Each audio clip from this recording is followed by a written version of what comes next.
మనం ఏం చేసినా ఎవరో ఒకళ్ళు ఏదో ఒకటి అంటూనే ఉంటారు. అనకుండా మాత్రం ఉండరు. ఎందుకంటే వాళ్ళకి మనం ఛాన్స్ ఇచ్చామా అంటే కాదు. మనం ఇవ్వకపోయినా వాళ్ళు ఛాన్స్ తీసుకుంటూనే ఉంటారు.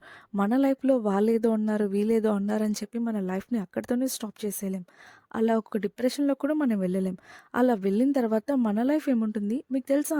సర్టెన్ ఏజ్ వచ్చిన తర్వాత మనకి మనం ఒక క్వెషన్ మార్క్ అయిపోతాం. ఎందుకంటే ఇప్పటి వరకు వీళ్ళందరూ అన్నది మనం ఆలోచిస్తూ ఉండిపోయాం కాబట్టి మన లైఫ్‌లో ఏమి లేదు. జీరో కింద ఉన్నాం.